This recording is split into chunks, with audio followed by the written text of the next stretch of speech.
ہم ہے جامع تیرا، قرآن امام ہے تیرا، منبر تیرا عرش بری۔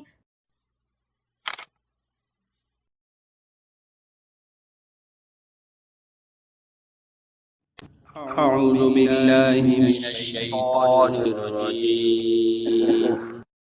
بسم الله الرحمن الرحيم. يا أيها الناس اعبدوا ربكم الذي خلقكم والذين من قبلكم لعلكم تتقون. الذي جعل لكم الأرض فراشا والسماء بناء وأنزل من السماء ماء فأخرج به من الثمرات رزقا لكم فلا تجعلوا لله أندادا وأنتم تعلمون. وإن كنتم في ريب مما نزلنا على عبدنا فأتوا بسورة من مثله وادعوا شهداءكم من دون الله إن كنتم صادقين. فإن لم تفعلوا ولن تفعلوا فاتقوا النار التي وقودها الناس والحجارة أعدت للكافرين. صدق الله العظيم. سورہ بقرہ کی آیت نمبر 21 سے آیت نمبر 24 اس طرح یہ 4 آیتیں تلاوت کی گئی. گزشتہ 20 آیتوں میں اللہ رب العزت نے ایمان والوں کا اور مشرکین کا اور منافقین کا تذکرہ فرمایا. یہ تینوں طبقات کے تذکرے کے بعد سب سے پہلی دعوت جو پورے عمومیت کے ساتھ دی جا رہی ہے، ارشاد فرمایا یا ایھا الناس، اے لوگو. مفسرین نے لکھا خطاب لجمیع من یعقل، یہ خطاب ہر اس شخص سے ہے جس کو اللہ نے عقل عطا فرمائی، چاہے جس مذہب کا ماننے والا ہو، چاہے جس دین کا ماننے والا ہو، ہر ایک سے اللہ کا یہ خطاب ہے. اس لیے کہ جو نبی اللہ رب العزت نے ہم کو عطا فرمایا اس کی نبوت اور رسالت عالمگیر ہے، قیامت تک باقی رہنے والی. اور جو کتاب آپ پر نازل کی گئی یہ کتاب بھی عالمگیر ہے، یہ قیامت تک آنے والے انسانوں کی ہدایت کے لیے اور رہنمائی کے لیے نازل کی جا رہی.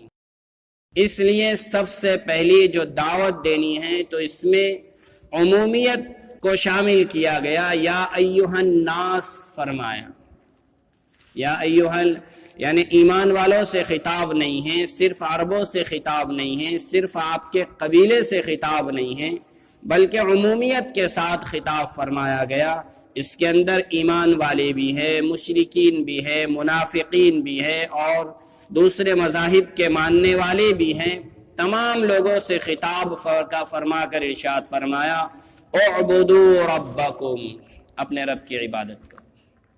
سب سے پہلی دعوت توحید کی دعوت دی گئی، سب سے بنیادی دعوت ایمان کی دعوت اللہ رب العزت نے دی، جو ہر نبی نے یہی کہا.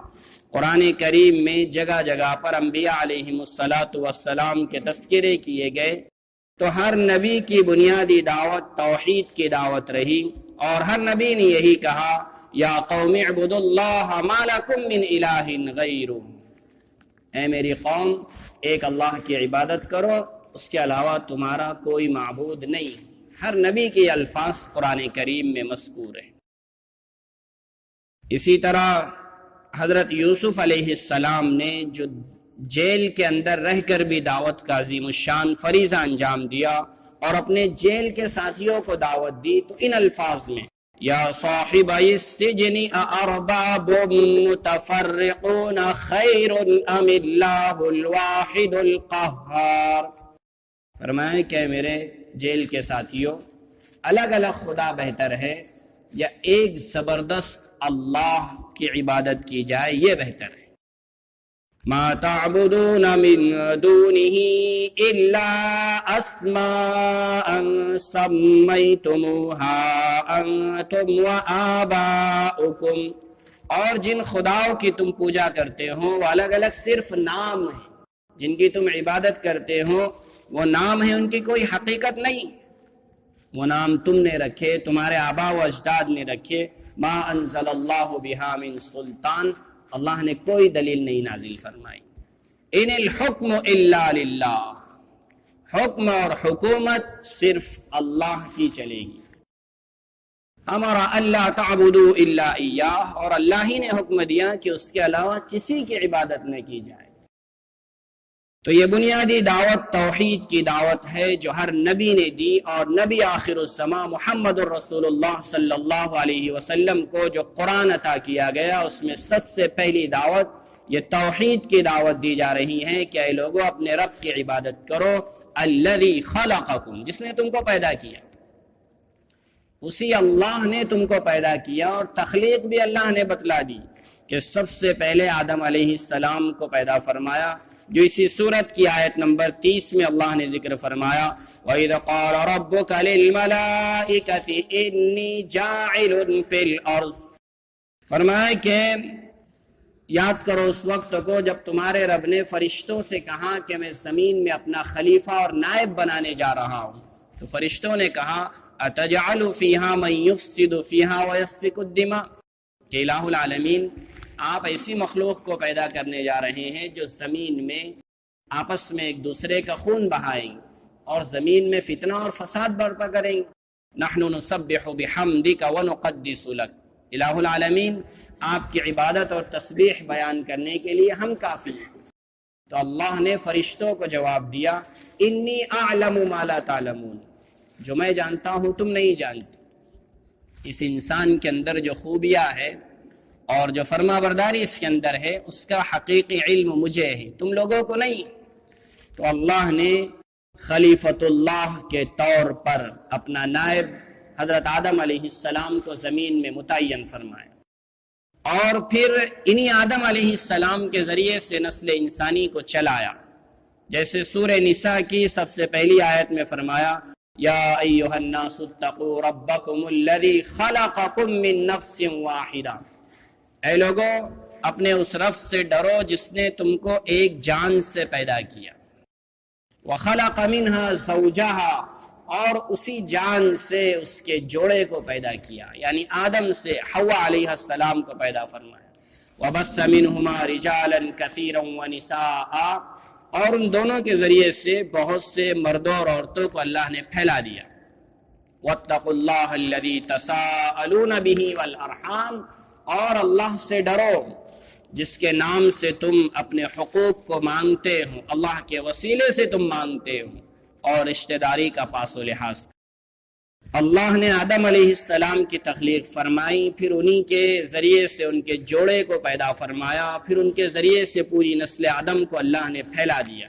یہاں پر فرمائے کہ اپنے اس رب کی عبادت کرو جس نے تم کو پیدا فرمایا، والذین من قبلکم، اور تم کو بھی پیدا فرمایا اور تم سے پہلے لوگوں کو بھی اسی نے پیدا فرمایا، لعلکم تتقون، تاکہ تم متقی بن جاؤ۔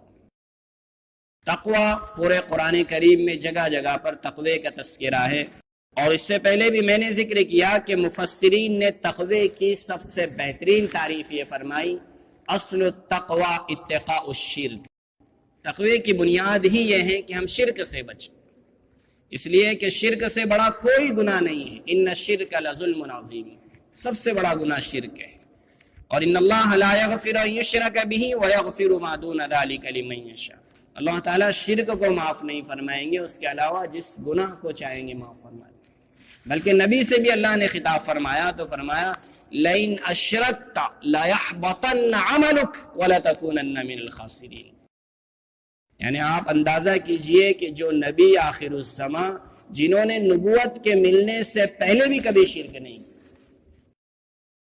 سیرت نگاروں نے لکھا کہ اللہ کے نبی 40 سال کی عمر میں نبی بنے، 40 سال سے پہلے بھی، نبوت سے پہلے بھی کسی نے آپ کو جھوٹ بولتے نہیں سنا، کسی نے آپ کو وعدہ خلافی کرتے ہوئے نہیں سنا، کسی نے آپ کو خیانت کرتے ہوئے نہیں دیکھا، کسی نے آپ کو شرک کرتے ہوئے نہیں دیکھا، کسی نے آپ کو زنا اور کوئی گناہ کرتے نہیں دیکھا۔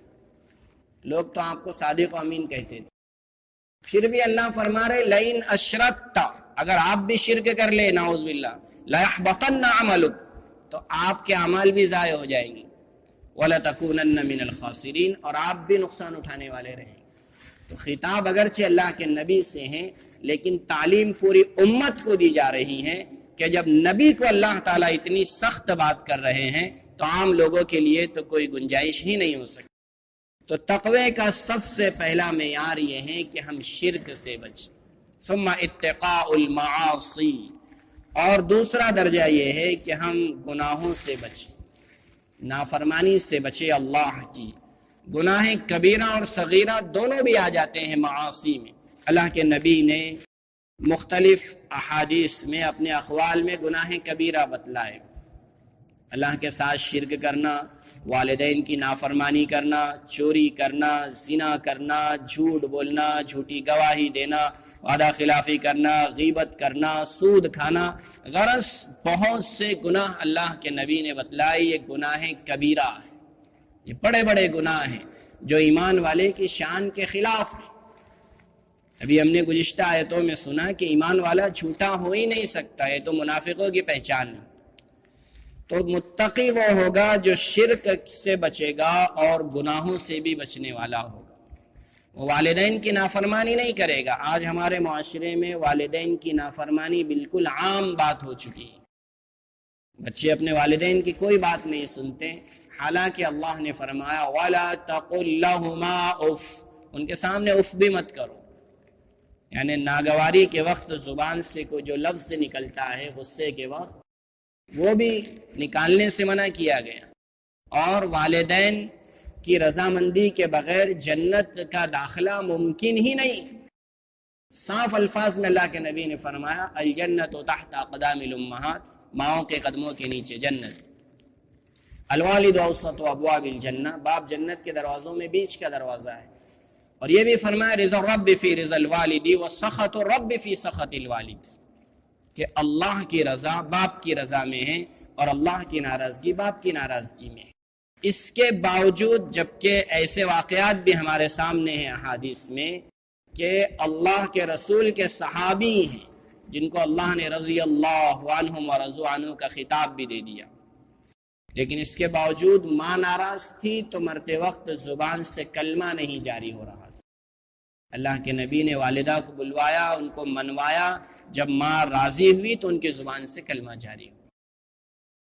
تو یہ گناہ کبیرہ ہے لیکن عام بات سمجھی جاتی ہے۔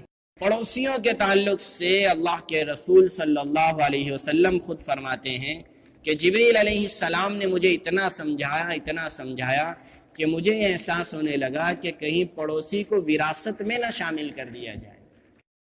جو وراثت تقسیم ہوتی ہے، پراپرٹی تقسیم ہوتی ہے، مجھے ایسا محسوس ہونے لگا کہ پڑوسیوں کو بھی اس میں شریک کر دیا جائے۔ اتنا بڑا حق بتلا ہے۔ اللہ کے نبی نے فرمایا کسی کا پڑوسی بھوکا ہو اور یہ پیٹ بھر کر کھا لے تو یہ ایمان والا نہیں ہو سکتا۔ مسلمان پڑوسی بھی نہیں فرمایا آپ نے، چاہے جس مذہب کا ماننے والا ہو، پڑوسی اگر بھوکا ہو اور ہم پیٹ بھر کر کھاتے ہیں تو ہم ایمان والے نہیں۔ اتنا بڑا حق پڑوسی کا بتلایا گیا، لیکن اس کے باوجود آج ہمارے بستیوں کا اور ہمارے معاشرے کا ہم خود جائزہ لے کہ ہم پڑوسیوں کو کتنی تکلیفیں پہنچا رہے ہیں یا پڑوسی ہم کو کتنا ستا رہے ہیں۔ آپس میں ایک دوسرے کے گویا کے دشمن سمجھے جاتے ہیں۔ بہت سے ایسے لوگوں سے ملاقات ہوتی ہے جو اپنا گھر بدلنا چاہتے ہیں، بستی چھوڑنا چاہتے ہیں، کیوں؟ وہ پڑوسیوں کی اظہار آسانی سے پریشان ہیں، ان کی تکلیفوں سے پریشان ہیں پڑوسیوں سے۔ تو پڑوسیوں کا بہت بڑا حق ہے، اللہ کے نبی صلی اللہ علیہ وسلم نے بہت رعایت کرنے کا حکم دیا۔ جھوٹ کے تعلق سے 2 ہفتے سے لگاتار بات ہو رہی کہ ایک ایمان والا جھوٹ بول ہی نہیں سکتا، لیکن ہمارے نوجوان جھوٹ پر جھوٹ بولتے ہیں، موبائل کے ذریعے سے آپس کی ملاقات میں اور بطور خاص آپس کے معاملات اور لین دین میں جھوٹ کو گویا کہ ایک فن، ہنر اور کمال اور زیانت سمجھ لیے کہ اس کے بغیر ہم کاروبار کر ہی نہیں سکتے۔ تو جو کاروبار جھوٹ پر مبنی ہوں گے، جو معاملات جھوٹ کا سہارا لے کر کیے جائیں گے، ایسی تجارت کرنا، ایسا مال کمانا یہ حرام ہے، اور جھوٹ کے بغیر تو ہم نے سمجھا کہ معاملات کیے ہی نہیں جا سکتے، اور اس کے بغیر تو ہم نفع کما ہی نہیں سکتے۔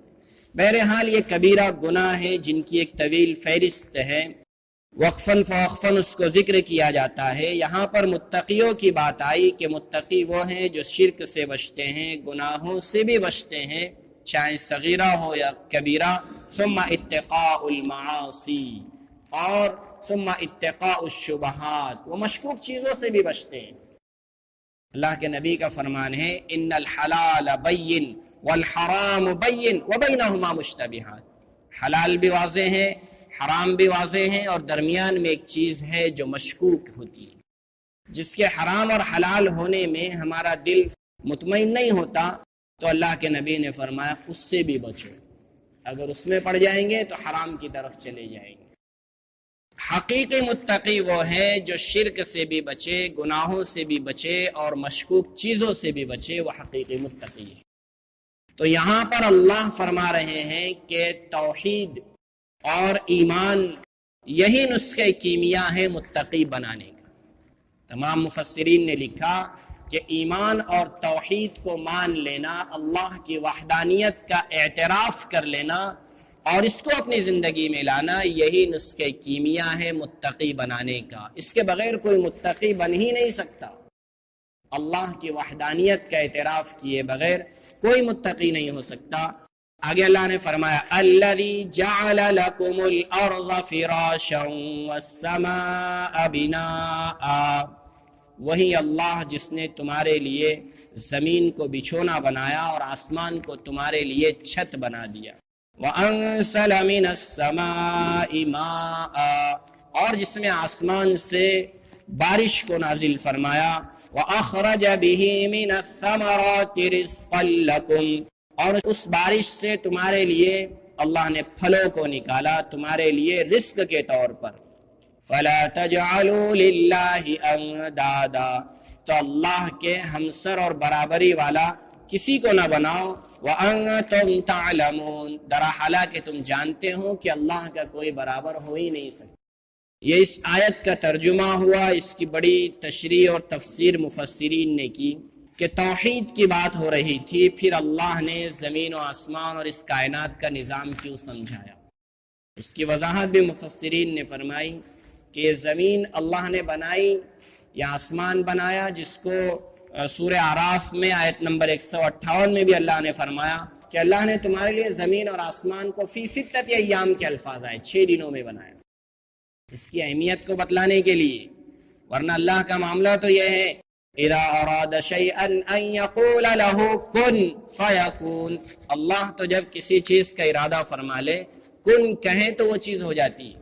پھر بھی اللہ نے اس نظام کو بنانے کے لیے 6 دن لگائے، اس کی اہمیت بتلانا ہے۔ اتنا بڑا نظام اللہ نے جعل لکم فرمایا، تمہارے لیے بنایا اللہ نے۔ یہ زمین تمہارے لیے، یہ آسمان تمہاری خدمت میں تم پر سایہ فگن، اور یا بارش جو اللہ نازل فرما رہے ہیں، اس کے ذریعے سے غلہ نکال رہے ہیں، تم کو رزق دے رہے ہیں، یہ سب تمہارے لیے اللہ نے بنایا ہے، تمہاری خدمت کے لیے، اور تم کو اللہ نے اپنی عبادت کے لیے پیدا فرمایا۔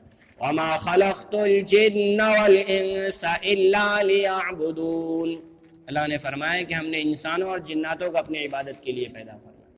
یہ زمین، یہ آسمان، یہ پورا نظام کائنات، بارش کا نظام اور زمین سے غلے کا اگنا، یہ سب اللہ نے انسان کی خدمت کے لیے بنایا اور انسان کو اپنی عبادت کے لیے پیدا فرمایا۔ اس کو تو خلیفۃ اللہ فی الارض بنایا، اللہ نے اپنا نائب اور جانشین بنایا۔ لیکن جب یہ انسان اپنے مقام سے نیچے گرا تو پھر اتنا نیچے گرا کہ جو مخلوق ہے اسی کو خالق سمجھ لیا، وہ آسمان کو پوجنے لگ گیا، خدا سمجھ لیا، اس نے زمین کی پرستش کرنی شروع کر دی، اس نے شجر و حجر کی عبادت کی، اور اس نے جانوروں اور سانپ بچھوؤں کی تک پوجا کرنی شروع کر دی۔ جو چیزیں مخلوق ہیں اسی کو خالق سمجھ لیا، نباتات اور پھول اور پودوں کی اس نے پوجا کی، ان کو خدا سمجھ لیا، حالانکہ یہ تمام چیزیں اللہ نے اس کی خدمت کے لیے پیدا فرمایا اور اس کو اپنی عبادت کے لیے پیدا فرمایا۔ لیکن اپنے اتنے اونچے مقام سے یہ خلیفۃ اللہ فی الارض جب نیچے آیا تو اللہ کی مخلوق ہی کو خالق سمجھ لیا۔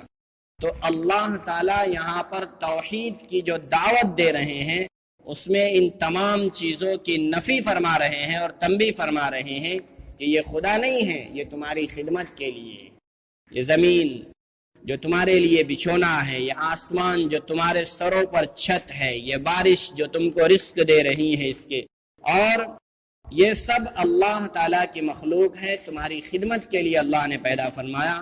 فَلَا تَجْعَلُوا لِلَّهِ أَنْدَادًا، اللہ کے برابر اور ہمسر کسی کو مت بناؤ۔ اللہ کے برابر تو کیا، اللہ کا کوئی معاون اور مددگار بھی نہیں ہے ان چیزوں میں، کہ زمین و آسمان کے بنانے میں اللہ نے کسی فرشتے سے یا کسی سے مدد لی، ایسا بھی نہیں ہے۔ شریک ہونے کی بات تو بہت دور کی ہے۔ سورہ اخلاص میں ہم روزانہ پڑھتے لم یلد ولم یولد، اللہ نے نہ کسی کو جنم دیا، نہ اللہ کو کسی نے پیدا فرمایا۔ ولم یکن لہ کفوا احد، اور اس کا کوئی ہمسر نہیں، کوئی برابری والا نہیں۔ اللہ کا ہم پلہ طاقت و قوت کے اعتبار سے، اختیارات سے، کسی اعتبار سے کوئی بھی نہیں۔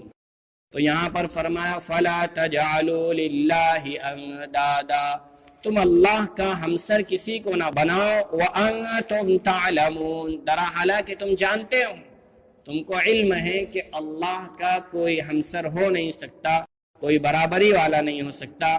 بہرحال یہ دو آیتیں جو بنیادی طور پر توحید کی دعوت دی گئی، اور ایک اللہ کے علاوہ جتنے معبودان باطلہ اس دنیا میں ہیں، اور دنیا کی قومیں اللہ کو چھوڑ کر جتنے خداؤں کی پرستش کرتی ہیں، اللہ تعالیٰ نے سب کی نفی فرما دی اور بتلا دیا کہ یہ سب اللہ کی مخلوقات ہیں، اور اللہ نے انسانوں کی خدمت کے لیے پیدا فرمایا اور انسانوں کو اپنی عبادت کے لیے پیدا فرمایا۔ اللہ رب العزت سے دعا ہے کہ اللہ تعالیٰ قرآن کریم سمجھنے اور اس پر عمل کرنے کی توفیق عطا فرمائے۔